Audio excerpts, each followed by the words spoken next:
Hey guys, कैसे हैं आप सब? होपफुली आप सब अच्छे होंगे। और let me introduce to you myself. मेरा नाम अनु है और मैं चेन्नई में रहती हूँ। सो फ्रेंड्स, ये चैनल मैंने 2020 में शुरू किया था, यस, लॉकडाउन के टाइम पे। कुछ वीडियोस मैंने बनाई उस टाइम पे कुकिंग से रिलेटेड, पर फिर उसके बाद मैं आगे कंटिन्यू नहीं कर पाई। और फिर मुझे लगा भी नहीं था कभी कि शायद मैं कभी कंटिन्यू करूँगी, कोई वीडियोस डालूँगी। और आज मुझे लगा कि मैं कितने दिनों से सोच रही थी कि करूँ क्या करूँ, शेयर करूँ कैसे करूँ। मतलब होता है ना, थोड़ा अजीब सा फील होता है, थोड़ा शाई फील करते हो आप। लेकिन ओके, मैंने सोचा कि okay, let's give a chance. So I am just here in front of you. So friends, मैं आपसे अपनी ये पिछले एक साल की जर्नी शेयर करना चाहती हूँ। पिछले एक साल में, yes, I have been through a lot of things. Yes, I want to tell you, I am a kidney patient, kidney failure patient, and it's a final stage, fifth stage पे। और मुझे इसके बाद पता जो इसके बारे में लगा वो लास्ट ईयर मार्च में ही पता चला था। और it was just like he I was just shattered at the time. कुछ समझ ही नहीं आया कि क्या हुआ क्या नहीं हुआ। और लाइफ में क्या, कब क्या हो जाए कुछ पता नहीं चलता है। सो मेरे साथ भी कुछ ऐसा ही हुआ था। कभी सोचा नहीं था कि मतलब इस तरह से आएगा टाइम, एक टाइम ऐसा आएगा कि इतना कुछ सफ़र करना पड़ेगा लाइफ में। बट ओके, ऊपर वाला जो देता है उसके साथ उसका रास्ता भी निकालता है। सो फ्रेंड्स, मेरी जर्नी ये मैं आपके साथ शेयर करूँगी, अपना लाइफस्टाइल, कुछ शायद अपनी किडनी से रिलेटेड डाइट जो है वो भी आपके साथ शेयर करूँगी। और जैसे जैसे लाइफ में चलेगा वैसी वैसी चीज़ें मैं आपके साथ शेयर करूँगी। So my motive is just to motivate you people कि हमें हिम्मत नहीं हारनी है किसी भी चीज़ को लेके। लाइफ में स्ट्रगल्स हैं, परेशानियां हैं, लेकिन ज़िंदगी जीनी है। चाहे कुछ भी हो जाए, हमको ज़िंदगी जीनी है। सो फ्रेंड्स, बहुत सारे लोग हैं जो कितनी सारी चीज़ों से सफ़र कर रहे हैं। और वैसे मैं आपको बताऊं, कितने सारे लोग हैं जो इस किडनी डिजीज़ से ही सफ़र कर रहे हैं। सो क्या बोल सकते हैं, कुछ नहीं पता। बट हाँ, मैं आपको बताऊं कि जैसे मैंने आपको बताया कि ये जो मुझे इसके बारे में, अपनी किडनी फेलियर के बारे में लास्ट ईयर पता चला था मार्च में, या इस टाइम मीन्स जैसे आज के दिन I was admitted in the hospital. So मैं शुरू से बताती हूँ कि कैसे क्या क्या हुआ। वैसे मुझे ऐसा जैसे बोलते हैं सिम्टम्स कैसे, तो मुझे ऐसे कोई सिम्टम्स नहीं थे जिससे मुझे ऐसा पता चलता कि मेरी किडनीज जो हैं वो कम्प्लीटली फेल हो चुकी हैं। लेकिन 2016 की बात करूँ तो उस टाइम से मुझे थोड़ा एनीमिया रहना शुरू हुआ था। जस्ट वही एक चीज़ थी, और कभी कभी नौजिया होता था बीच में। लेकिन मेरी यूजुअली मैं मतलब ट्वेल्थ के बाद से मैं बाहर ही रही हूँ। पहले कॉलेज किया, फिर जॉब के लिए, तो मेरा बाहर ही रहा सब। तो मैंने कभी उतना ध्यान नहीं दिया इस चीज़ का, क्योंकि होता है ना, बाहर बच्चे रहते हैं तो उनको इतना न्यूट्रिशन नहीं मिल पाता है। तो मुझे भी लगा शायद इसी चीज़ के लिए मतलब एनीमिया हुआ होगा मेरा। फिर जैसे मैं मेडिसिन लेती थी तो ठीक हो जाता था। फिर ऐसे 6-5 मंथ्स बाद फिर से मतलब ऐसे आपको मुझे एनीमिया हो जाता था। फिर से मेडिसिन लेके ठीक हो जाता था। लेकिन इसके अलावा और मुझे कोई सिम्टम नहीं थे, कि ना स्वेलिंग थी, ना कुछ पेन था, ना कुछ नहीं था।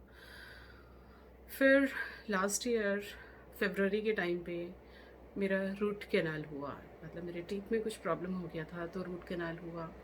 रूट कैनाल करने के बाद मुझे 1-2 दिन में इतना वीकनेस फील होना शुरू हुआ कि मुझसे चला भी नहीं गया। मतलब मुझे चलने में इतनी प्रॉब्लम होती थी कि मुझे वॉशरूम जाने भी नहीं मेरे से चला पाता था। और जैसे चलने की कोशिश करती थी, मेरी लेग्स शेक करती थी। खाना मैं नहीं खा पाती थी, मेरे हाथ स्पून नहीं पकड़ पाते थे, बहुत शेक करते थे, मैं ग्लास नहीं पकड़ पाती थी। कुछ समझ नहीं आ रहा था कि क्या हो रहा है। तो उस टाइम पे भी मुझे लगा कि शायद हो सकता है मुझे वीकनेस हुई हो या ऐसे कुछ हुआ हो, तो मैंने कहा ठीक है चलो वेट करते हैं। और उस टाइम पे ये कोरोना के केसेस भी बहुत ज़्यादा थे, तो हॉस्पिटल जाने से वैसे ही बहुत डर था। वैसे भी मुझे हॉस्पिटल जाने से बहुत डर लगता था, लेकिन बोलते हैं ना कि जिस चीज़ से आपको डर लगता है वही चीज़ आपको फेस करनी पड़ती है।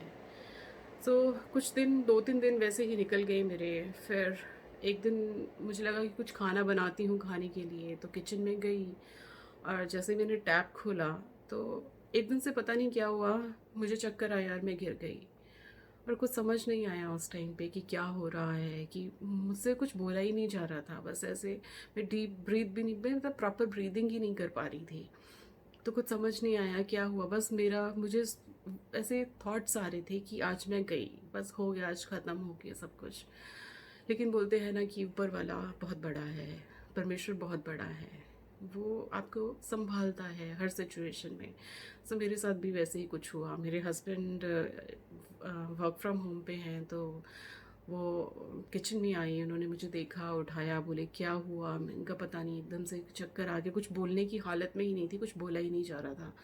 मुझे रूम में लेके आए तो थोड़ी देर में थोड़ा बेटर फील हुआ, तो मुझे बोलते कि हॉस्पिटल चलते हैं। मैंने कहा नहीं, नॉर्मल होगा, हो जाऊंगी ठीक थोड़े दिन में। तो फिर ठीक है, वैसे ही कुछ करके चला लिया हमने उस दिन। फिर नेक्स्ट डे वही वीकनेस थोड़ी बढ़ती गई। फिर 2 दिन बाद फिर से मतलब मुझे कफ होना शुरू हुआ, थोड़ा ब्रीदिंग में प्रॉब्लम शुरू हुआ।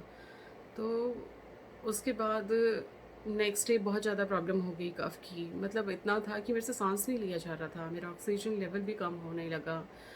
तो फिर डर भी लगा, तो उस दिन रात को हम 11 बजे हॉस्पिटल गए, तो इमरजेंसी में एडमिट किया। तो मुझे तो ऐसा लगा था कि वापस आ जाएंगे, चलो है, लेकिन वापस आ जाएंगे वहाँ से, कि ठीक है मेरा थोड़ा ऑक्सीजन नॉर्मल हो जाए, मैं ब्रीदिंग कर पाऊँ, थोड़ा शायद मुझे ग्लूकोज वगैरह की बॉटल लगेगी, इसके लिए मेडिसिन देंगे और वापस आ जाएंगे। लेकिन वहाँ गए, कुछ टेस्ट हुए, इमरजेंसी में गए, वहाँ पे उन्होंने कुछ टेस्ट किए। फिर उनको डाउट था कि हो सकता है मुझे कोविड हो, तो उसके बाद सिटी स्कैन हुआ, लेकिन वो भी प्रॉपर उसमें कुछ आया नहीं था, क्योंकि मुझे इतना डर लग रहा था हॉस्पिटल जाने से कि मैं क्या बताऊँ आपको। फिर जैसे करके उन्होंने मेरे को कोविड वार्ड में, मीन्स जो आइसोलेशन वार्ड होता है, वहाँ शिफ्ट किया कि जब तक रिपोर्ट नहीं आती है तो वहीं रहना है। फिर एक रात में वहीं रही, तो मेरे जो बाकी टेस्ट थे, जैसे मतलब जो हुआ तो उसमें थोड़ा मीन्स जैसे मेरी पोटाशियम और फास्फोरस वगैरह, क्रिएटिनिन थोड़ा बढ़ा हुआ आया था। तो डॉक्टर्स ने बोला कि मतलब जैसे जो है इमरजेंसी में डायलिसिस करना पड़ेगा। सो उसके बाद मतलब मुझे कुछ पता नहीं था कि जैसे ही मुझे आइसोलेशन वार्ड में लेके गए, मुझे इतना भी नहीं पता था कि मेरा डायलिसिस होगा या कुछ होगा या इस तरह से कुछ है। तो जब मुझे मीन्स आइसोलेशन वार्ड में लेके गई, सो वहाँ पे 10-15 मिनट बाद आके मुझे पता नहीं कहाँ लेके गई, क्या किया, क्योंकि ऑक्सीजन लगा था। सो पता नहीं। फिर उसके बाद उन्होंने मेरे नेक पे एवी जो कैथेटर होता है वो लगाया था, दिस साइड पे यहाँ। तो कैथेटर लगाने के बाद मेरा डायलिसिस हुआ, लेकिन बहुत डर था, बहुत डर था कि क्या हो रहा है, ये क्या होगा, कुछ नहीं पता था। फिर नेक्स्ट डे मतलब मेरा उन्होंने नोज़ और वो थ्रॉट का सैंपल लिया, तो सैंपल लेके जब रिपोर्ट आई तो मेरी कोविड रिपोर्ट नेगेटिव थी। तो फिर उसके बाद चलो एक रिलीफ फील हुआ कि at least I am not Covid positive. फिर उसके बाद उन्होंने उस दिन मेरे को शाम को शिफ्ट कर दिया आईसीयू में, और फिर वहाँ से मेरे बाकी टेस्ट सारे शुरू हुए। सो फ्रेंड्स, बाकी की जर्नी में आपसे बाद में शेयर करूँगी कि मेरे टेस्ट हुए तो क्या रिपोर्ट थी, मेरा हेमोग्लोबिन कितना था, मेरा क्रेटिनिन लेवल कितना था, मेरा पोटाशियम कितना था, ये सब कुछ मैं आपसे नेक्स्ट वीडियो में शेयर करूँगी। Okay, good night and take care.